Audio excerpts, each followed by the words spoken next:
all at once, it was 1960. Time passed so fast, and I was going to retire. I'd been in the business 6 years, figured I'd done all I would ever do, played on the blue suede shoes, first record to go to number one in all the charts, and kind of the beginning of rock and roll, really. And I'd met Joyce, my wife, and I was driving around. I'd spent all my money on Carl Clayton and JB spent all their money. I'd spent all my money on cars and speedboats. And I'd drive around Jackson here with a big, long Cadillac, 3 payments behind.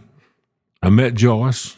She had a good job, had a house paid for, had a car paid for, and she finally talked me into marrying her. And in 1960, we got married, and had me a job lined up. I was going to work for the city. I got a call from Johnny Cash.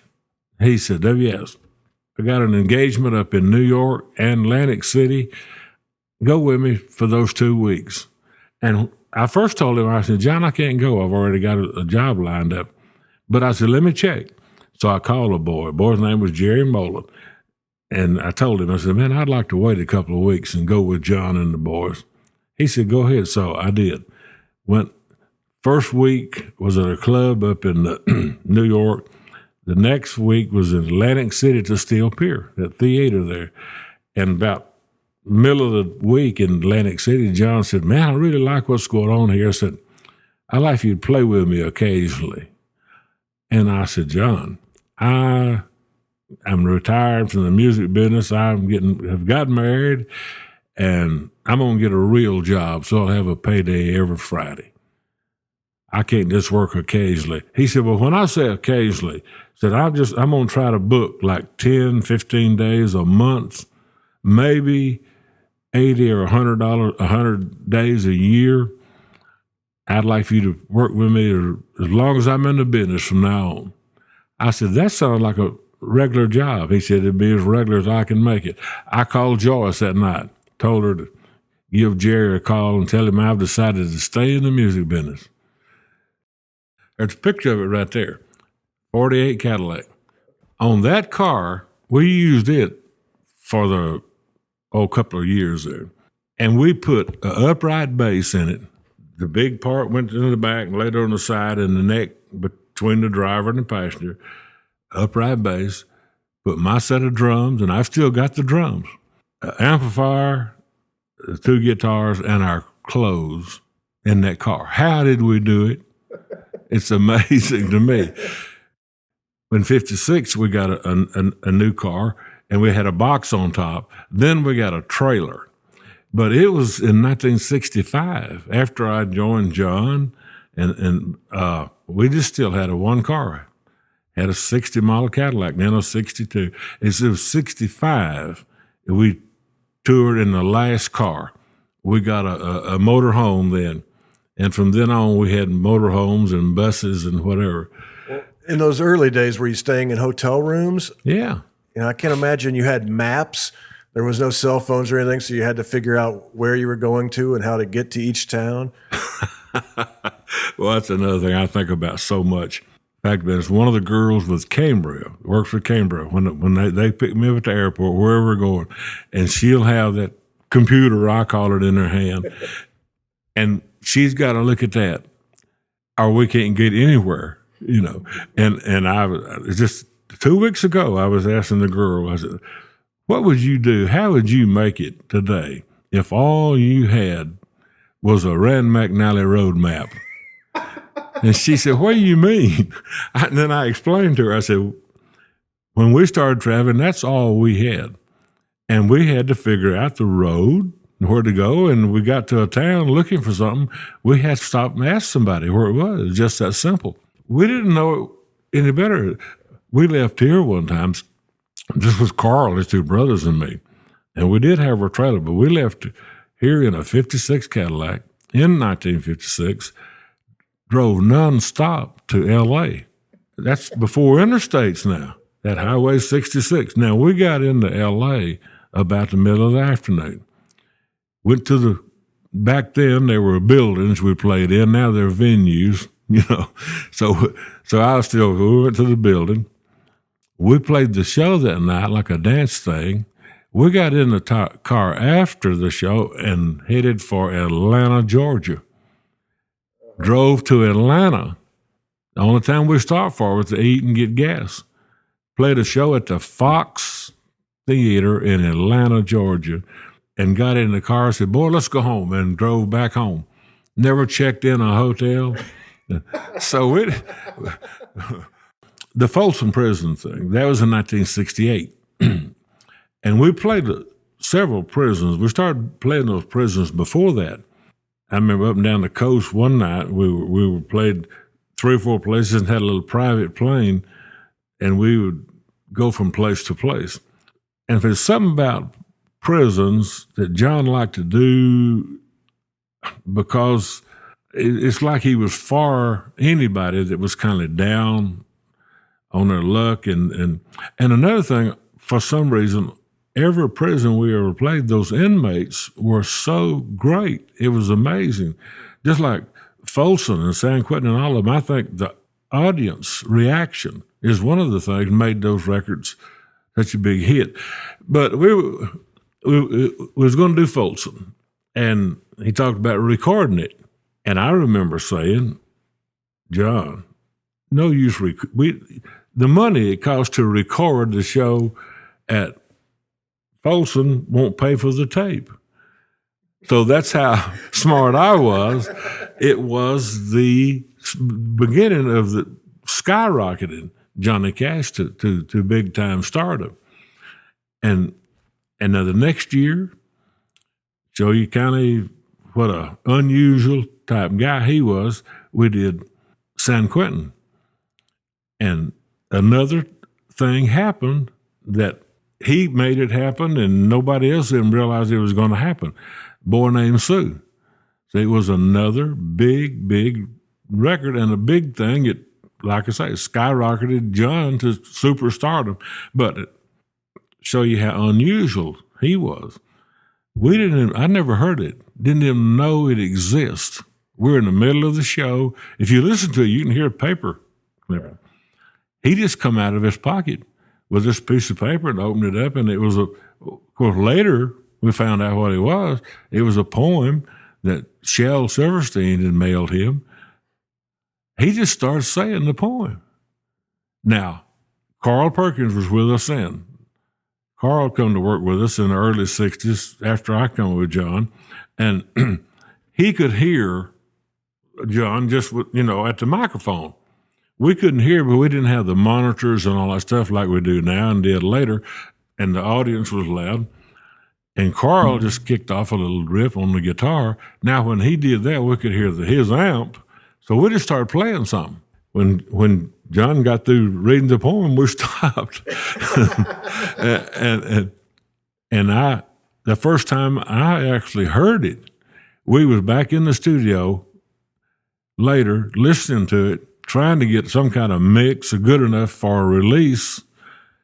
We didn't get anything good enough to release, but we did anyway. Another big, big deal. It was things like that John Cash would do that was amazing. I tell you one other thing that was strange that he did, that I just thought of this.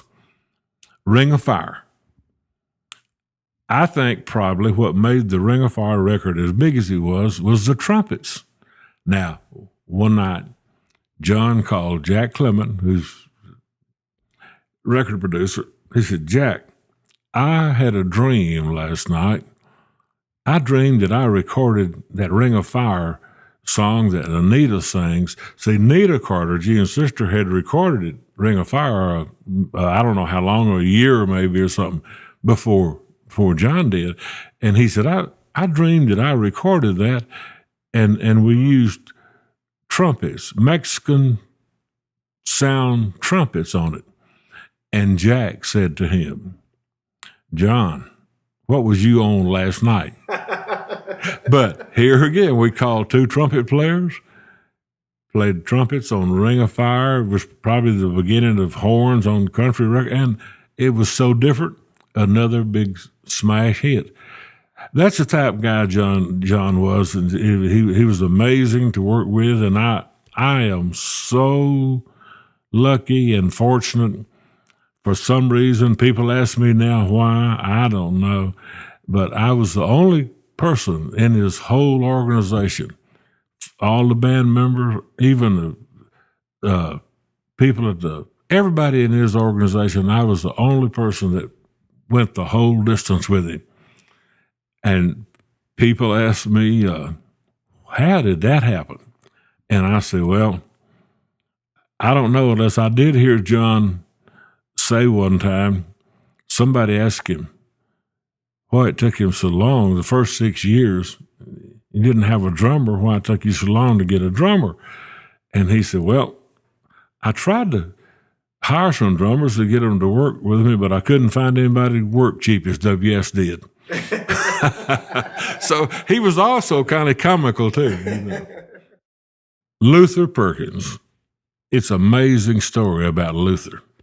Luther is probably today the most imitated guitar player of any guitar player in the whole world, because no matter where a band is playing tonight and tomorrow night and every other night, half of them, or maybe nearly all of them, will do a Johnny Cash song, and a guitar player will try to sound like Luther Perkins did. And the ironic thing about it, I'll never forget it. You couldn't make Luther mad. He was an unreal guy. And what he would do, no matter who was on the show, I remember this one time, Chet Atkins, Roy Clark, and God, the other guitar, Merle Travis, was on the show together. And when this happened, whether it was great players like that or just whoever, Luther would get right in the middle of the jam session, like backstage or in a hotel room or somewhere. And I'd say to Luther, I said, Luther, if you'll keep your guitar in the case, except when we're on the stage, won't nobody ever know you're not a great guitar player. But there was a case of a guy, Luther, who became that famous, and he died in 1968. And I always said this from the beginning, and I think it's actually not something I think, it's something I know. The sound that Luther made on that guitar is one of the big things that made Johnny Cash happen from the beginning. And passed away in 1968, and he didn't get to know it. But the reason that he did that is because that's all he could do. So if he had been a guitar player, like a lot of guitar players that plays a lot, and I mean really good, great guitar players, they can't play what Luther did. It's hard to find a guitar player that can play what Luther did. And when you do find one, it'll be somebody that's really not a great guitar player that knows a lot about it, because he didn't know anything except what he did is the reason he is so great today. The Bob Dylan sessions, again, I didn't think a lot about it that night. And now that it's all history, and for many years now, that was another thing that for me to be part of is amazing to me and a big honor. But there again, the night it happened, the time it happened, like the $1 Million Quartet session, I didn't think a lot about it.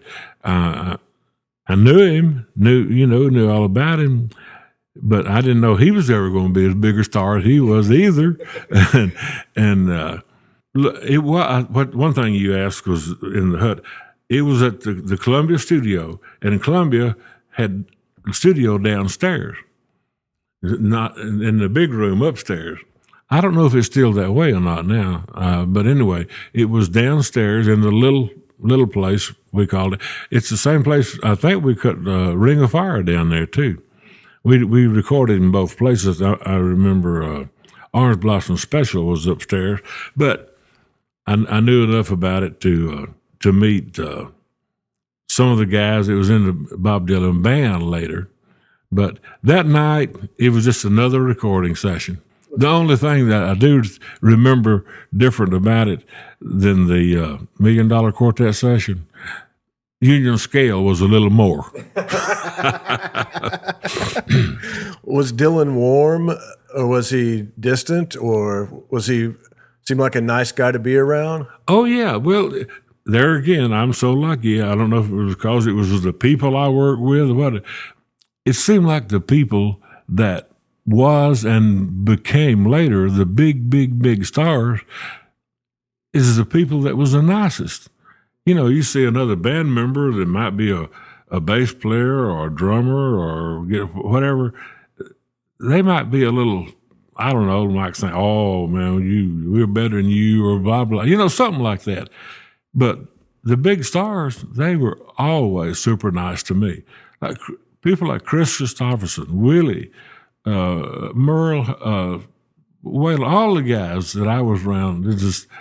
I don't ever remember seeing what we know as the big stars ever be anyway except nice to people.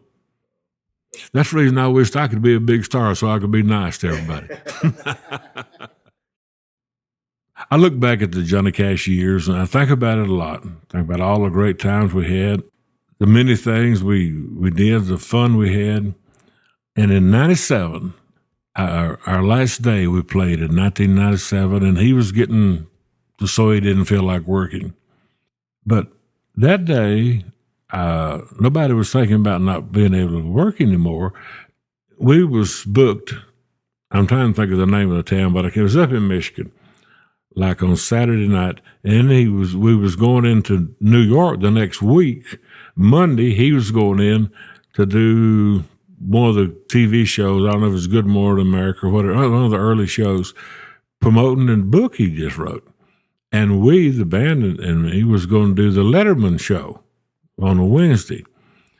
And instead of going on to New York like he did, we came home because it was on Saturday, and we didn't care about being in New York that long.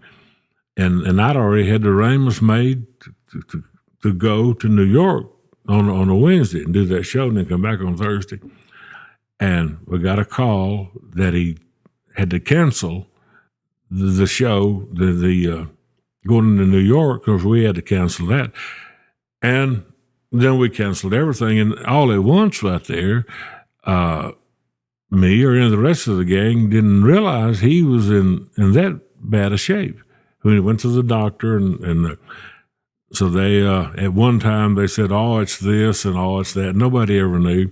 And somebody come up with the name of shy drinker syndrome. That's what he's got. Well, I talked to 3 or 4 of my doctor friends. They never heard of that, but they checked it out, and it is a legitimate. It's a situation that a couple of guys discovered years ago. Then he just got he got so bad he couldn't work and canceled everything out. And I went up. The last time I saw him, Joyce and me was going up to her brother's place close to Hendersonville, and I went by just to visit him, say hello. And he was in really bad shape, but I had a truck then, and I was having trouble with the starter, and it was a new truck, and I needed some tools to do some work on the starter, and he reached and handed me a little little plastic toolbox full of screwdrivers and things that he bought at one of the hardware stores. And he said, "Hey, take this and keep it at yours." And I still got that toolbox. But you never think about anybody passing away like that. But that's the last time we saw him. And then we was going to go back and visit him. I think on a Wednesday we was going to go. And he was going to he's going to go to New York for some kind of award show. And we got news that he'd passed away. So it's one of those things that you don't ever quit missing him. You don't ever get over it. Well, thank you for inviting me into your home. It's a real honor to be able to sit here and listen to your stories. Well, do you think you can get anything worth it out of all this mess? Yes, thank you very, very much. Well, hey, my pleasure. My pleasure.